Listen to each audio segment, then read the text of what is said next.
Hola, ¿qué tal? Bienvenidos a Intermención, tu espacio en la cultura, un programa del Instituto Potosino de Bellas Artes. Mi nombre es Claudia Lee y les doy la más cordial bienvenida a este interesante viaje lleno de contenidos, entrevistas y mucho más que seguro va a ser de su interés. No se despeguen porque esto ya comenzó.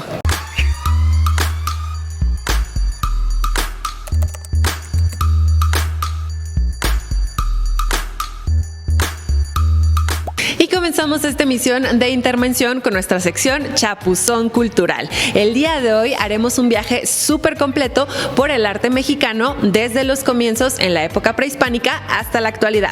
Vamos a ver el siguiente video. Hola curiosos y curiosas, bienvenidos una vez más a El Chapuzón Cultural. Hoy nos embarcaremos en un fascinante viaje dentro del arte mexicano. Una expresión artística que es diversa y vibrante y que además refleja toda la cultura e historia de México. Porque ¿alguna vez te has preguntado cómo el arte puede contar la historia de un país? Pues bueno, hoy descubriremos cómo las tradiciones ancestrales y la innovación moderna, al momento de fusionarse, crean esta expresión artística. Comenzamos nuestro recorrido en la era prehispánica, donde las civilizaciones como los mayas, aztecas y zapotecas crearon impresionantes obras de arte. Los olmecas son conocidos por sus cabezas colosales de piedra, una muestra temprana de su habilidad escultórica. Los mayas, por su parte, dejaron un legado de códices detallados y magníficas estelas que relatan sus mitos y logros. Las pirámides de Teotihuacán, con sus complejas estructuras y frescos, y las ruinas de Palenque, con sus exquisitas tallas en piedra, ofrecen una ventana a una era de profundo simbolismo y maestría artística. Con la llegada de los españoles en el siglo XVI, el arte mexicano sufrió una notable transformación, y la época colonial fue testigo de esto, debido a que se mezclaron los estilos europeos con las tradiciones prehispánicas.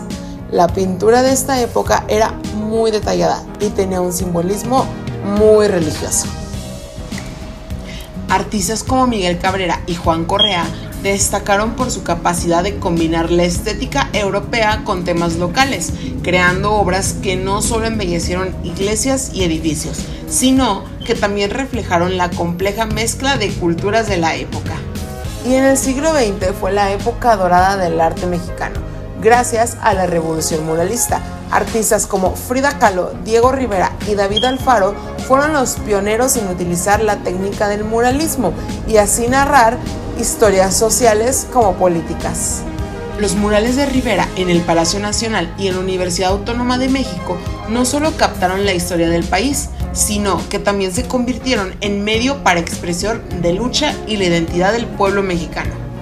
Frida Kahlo, con su estilo personal e introspectivo, ofreció una visión íntima de la experiencia humana que continúa resonando en la actualidad. El arte en México sigue evolucionando y eso es un reflejo como sociedad que estamos en constante cambio. Artistas contemporáneos como Gabriel Orozco y Carla Fernández son un vivo ejemplo de lo que es ser un artista en México hoy en día. Orozco utiliza una variedad de medios, desde la escultura hasta la fotografía, para explorar temas de identidad y percepción. Fernández, por su parte, combina el diseño textil tradicional con técnicas modernas para crear piezas que dialogan con el pasado mientras miran hacia el futuro. Esos artistas, junto con muchos otros, demuestran que el arte mexicano sigue siendo un campo vibrante y en constante evolución. Desde las majestuosas pirámides prehispánicas hasta las salas de arte contemporáneo, el arte mexicano es un testimonio vivo de la rica historia, de la diversidad cultural y de la creatividad sin límites que tiene México. Espero que te haya gustado esta interesante información y nos vemos una vez más para sumergirnos en El Chapuzón Cultural. Y a propósito del mes de septiembre, el día de hoy veremos la siguiente cápsula de nuestra sección en torno al teatro, titulada El teatro en la época de la independencia. Vamos a ver lo que nos preparó Ileana García.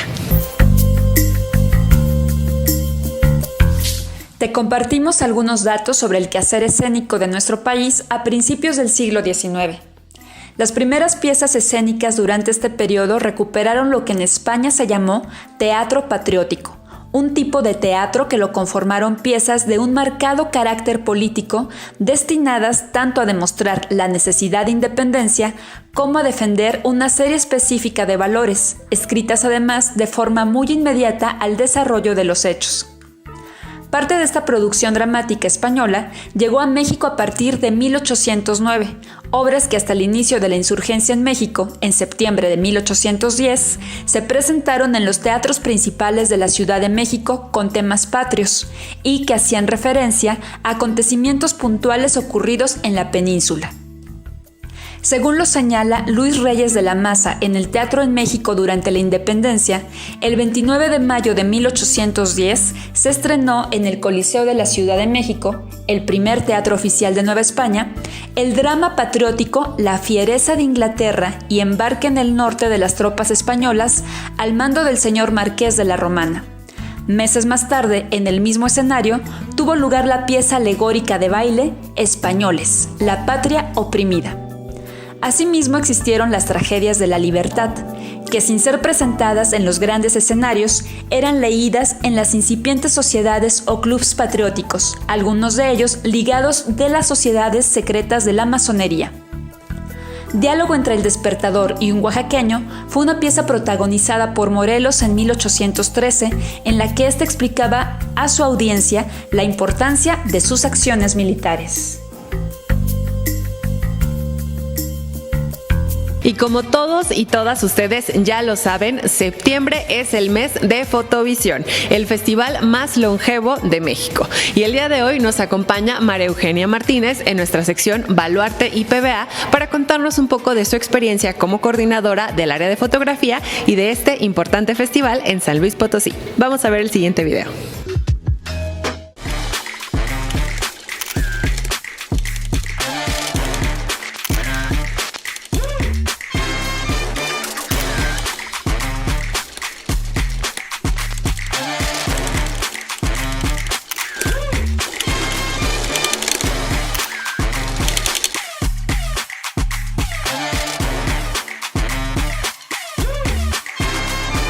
El 19 de septiembre empezamos las actividades de Fotovisión en su edición número 29.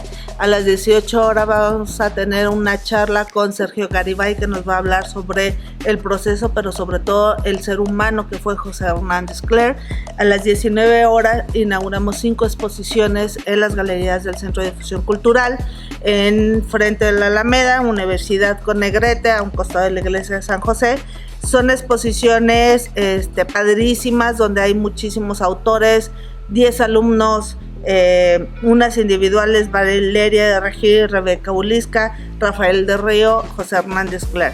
Eso es en el Centro de Difusión. El día 20 vamos a tener charla con Enrique Villaseñor, va a presentar un libro. Se inaugura su exposición en la Galería Antonio Rocha de Bellas Artes. Después una charla con Rafael del Río, que está aquí, va a estar aquí en el Centro de Difusión Cultural, y vamos a culminar en la Casa de las Bóvedas con una exposición de Gina Basurto, exalumna hace muchos años en Bellas Artes y además estudió la carrera de arte contemporáneo.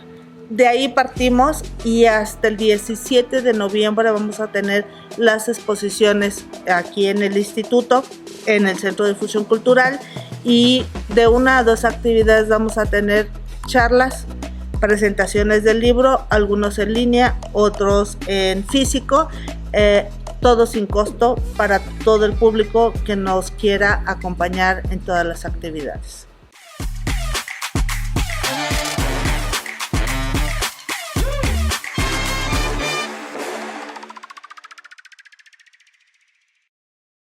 Y continuamos avanzando y ahora vamos a nuestra sección Memorias de la Danza.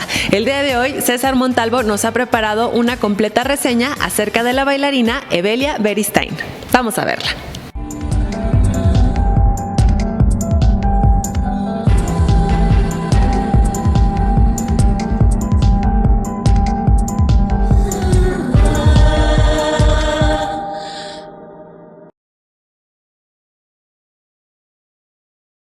Evelia Beristain, bailarina, maestra, coreógrafa, directora e investigadora. Inició su carrera de profesora de danza en la Escuela Nacional de Danza Nelly y Gloria Campobello. A partir de entonces y hasta 1981, intervinieron en su formación los maestros Waldín, Guillermina Bravo, Lucas Joving, José Limón, Seki Sano, Javier Francis, David Wood, Eugene MacDonald, Catherine Dunham, Lucero López Malo, Eugene Nikolayev y Pierre Dubouch. Fue miembro fundador de la Academia de la Danza Mexicana, del Ballet Nacional de México, del Ballet Popular de México y del Ballet Mexicano Contemporáneo. En 1949 fundó y dirigió la Escuela de Danza de Oaxaca. De 1960 a 1965, el Ministerio de Trabajo de Venezuela la contrató para fundar, dirigir, bailar y coreografiar la Compañía de Danzas Venezuela. De 1966 a 1967, fungió como directora artística y asistente de dirección del Ballet Folclórico de México, y de 1984 a 1991 fue subdirectora de la Escuela de Arte Teatral. Su creación coreográfica está conformada por Domingos en Provincia, Suite Veracruzana, Titeresca, Leyenda, Fuga Criolla, San Juan, Trío Jazzístico, Fiesta de San Juan, Danzas de Flor y Canto, Sones de Tumanuangue y La Hora de la Libertad. En el área docente se ha desarrollado en la Escuela Nacional de Maestros, el Ballet Folclórico de México, Academia de la Danza Mexicana y en la Escuela de Arte Teatral. Entre premios y distinciones ha obtenido homenaje Una Vida en la Danza, diploma por 15 años de labor docente en la Escuela de Arte Teatral, otorgado por la 45 aniversario de la fundación de la misma, y diploma otorgada por el INBA por sus 35 años ininterrumpidos de servicios prestados en dicha institución. Premio de estímulo a la carrera docente del INBA.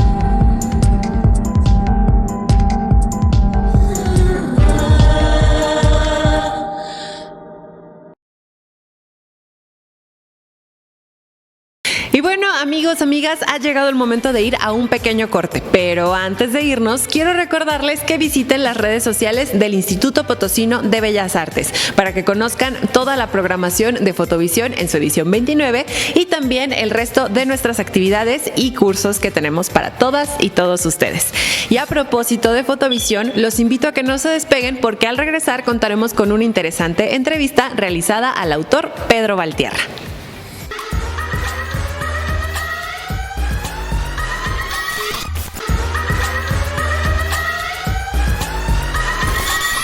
Y ya estamos de regreso aquí en Intervención, tu espacio en la cultura. Les recuerdo que este es un programa del Instituto Potosino de Bellas Artes y continuamos avanzando ahora con un invitado especial, el director de la Biblioteca Central del Estado, Saúl Castro, que nos presenta una cápsula titulada La peste de Atenas. Vamos a verla.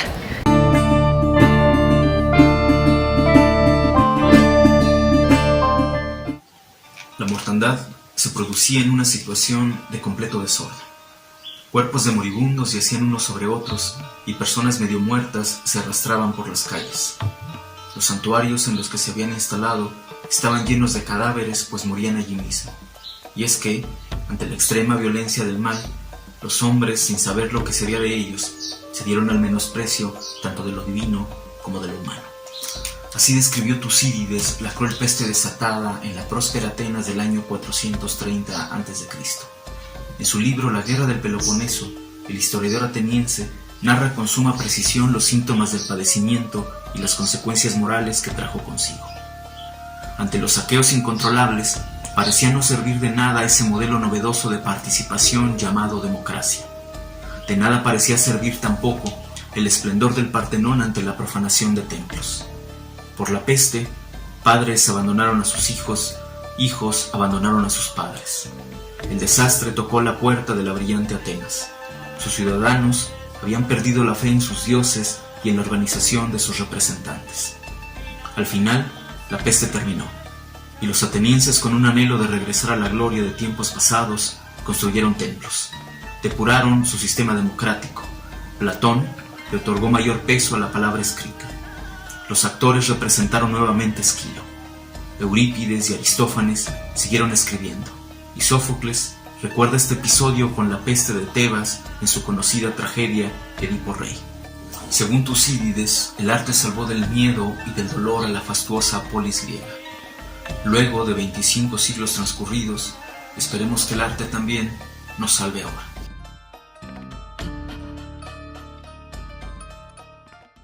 Y después de esta interesante cápsula, continuamos con nuestra sección Inspiración Creativa en Línea. El día de hoy, Alaide Peña, quien es coordinadora del área de artes visuales del IPBA, nos presenta una reseña del Museo Kate Kollwitz.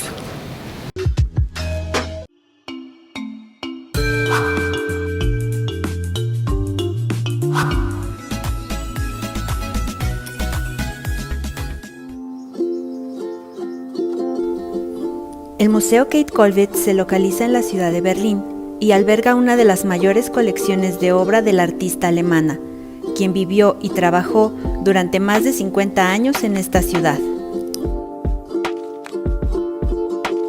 Kate Kollwitz fue una pintora, escultora y grabadora que vivió entre 1867 y 1945. En sus obras aborda problemáticas sociales de su época y explora diversas preguntas en relación a la muerte.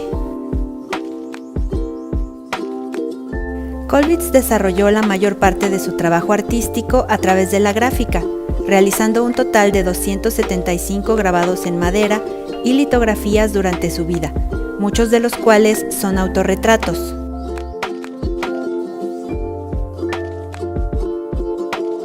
Pacifista y socialista, Kollwitz se opuso al régimen nazi cuando éste llegó al poder, razón por la cual su obra fue prohibida durante ese periodo. Por este posicionamiento claro y valiente, en la Alemania de la actualidad se le considera como una representante emblemática del pacifismo.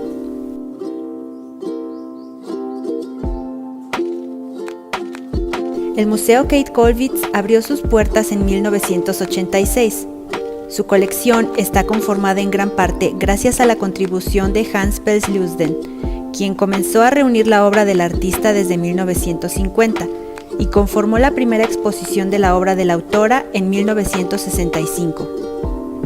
Donó al museo un total de 95 estampas, 40 dibujos y 10 pósters de la autoría de Kollwitz.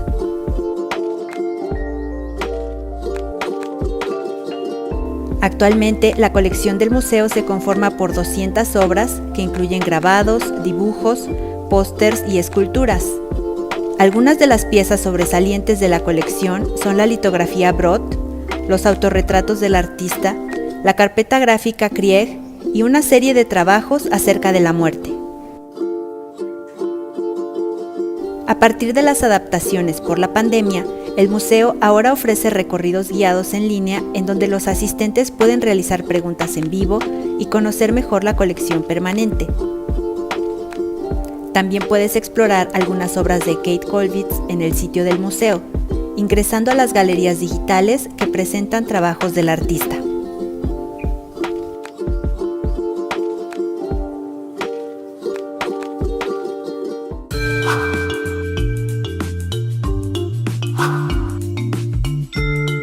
Y ahora vamos a nuestra sección Voces del Arte. El día de hoy nos acompaña el fotógrafo Pedro Valtierra, quien ha sido uno de los personajes más representativos de nuestro querido Festival de Fotografía de Casa, Fotovisión.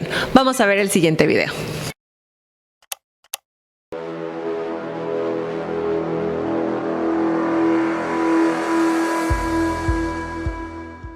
El trabajo constante de estar buscando a los fotógrafos que van a participar, la selección, la edición de los trabajos, Y bueno, lo más importante es pues conseguir la publicidad, ¿no? Un medio como Cuarto Oscuro, como cualquier otro medio en México, en cualquier otra parte, pues necesita de recursos para su hechura, y a nosotros nos ha costado trabajo. Ya llevamos 29 años prácticamente, entonces sí ha sido complicado, pero bueno, finalmente nosotros tenemos un público lector que ha sido fiel, que ha sido muy importante para el sostenimiento de la revista. Bueno, vale la pena el sacrificio de hacer la revista, ¿no?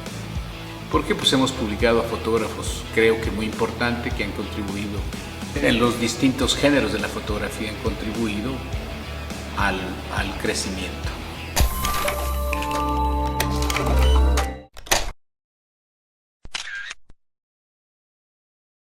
La revista Cuarto Oscuro se publicó en junio de 1993 con una foto de José Hernández Cles como portada. Teníamos 24 páginas, era una revista muy pequeña. En nuestra mejor época hemos tenido pues prácticamente más de 100 páginas.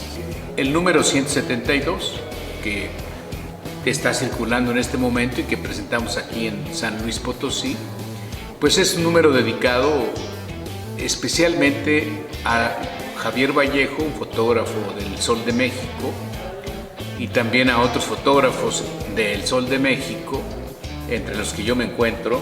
Los fotógrafos empezaron a viajar o viajaban, ¿no?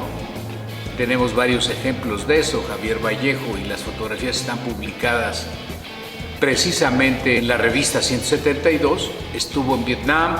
¿Y por qué el periódico El Sol de México? Es un periódico que tiene características especiales y particulares. Es allí donde me parece que se gesta una nueva manera, o se va gestando una nueva manera de hacer fotografía periodística.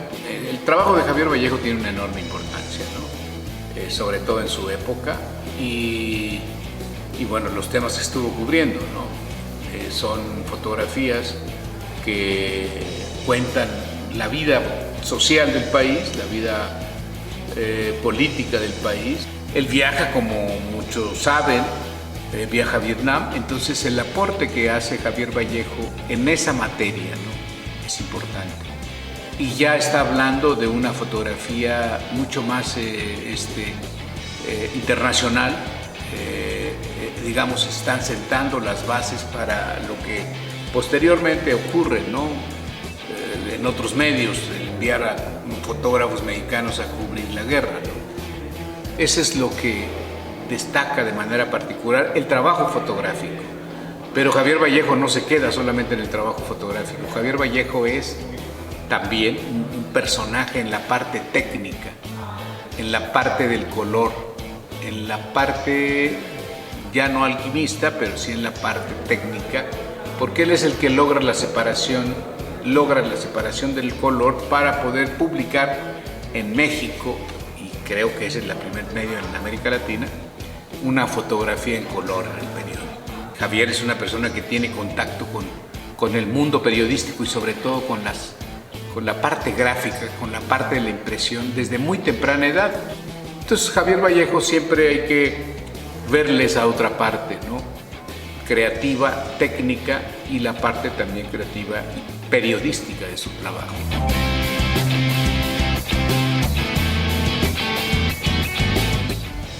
Bueno, la misión del objetivo de Cuarto Oscuro es estimular, promover a la fotografía mexicana y a los fotógrafos mexicanos.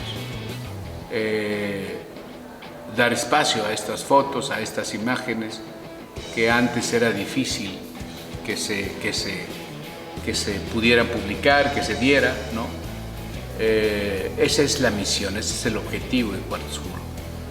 Sumarnos al esfuerzo que hacen otras instituciones, como el Instituto Potosino de las Bellas Artes, en la enseñanza, en la difusión de la fotografía mexicana.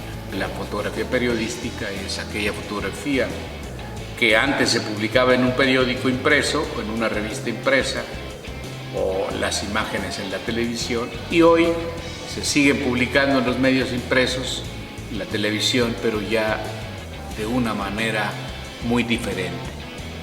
Los medios se han transformado en medios electrónicos, ¿no? Han aparecido nuevas maneras de comunicar, nuevas maneras de mostrar los temas periodísticos, y pues sí ha cambiado mucho en ese sentido el publicar fotografías periodísticas, pero esencialmente la fotografía se sigue haciendo igual. La fotografía periodística se sigue haciendo igual. Ahora hay mucho más fotógrafos, aunque no necesariamente fotógrafos profesionales, pero están allí.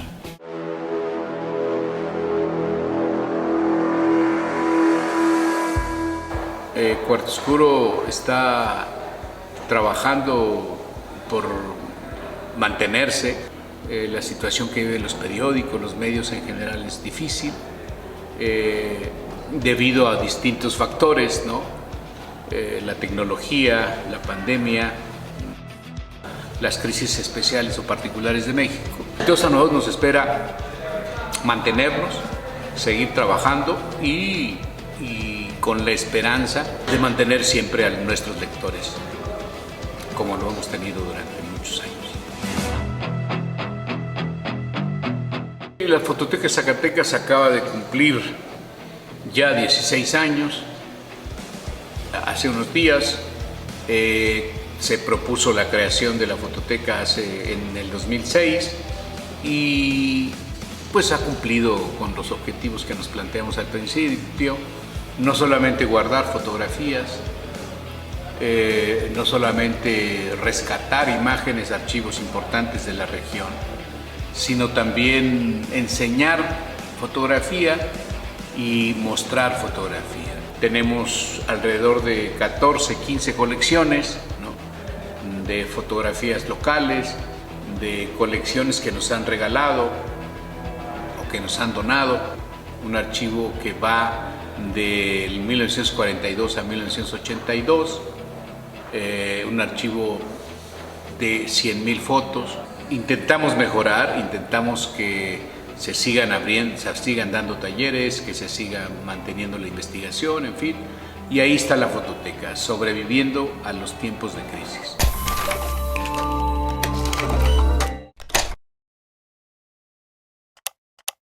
Y bueno, amigos, amigas, de esta manera llegamos al final de esta emisión de Intervención, tu espacio en la cultura. Les recordamos que este es un programa del Instituto Potosino de Bellas Artes. Mi nombre es Claudia Lee y estoy muy agradecida de que nos hayan acompañado durante esta tarde tan interesante, llena de contenidos, y los invito a que visiten nuestras redes sociales para que conozcan más de las actividades y eventos del IPBA. Muchas gracias y nos vemos en la próxima.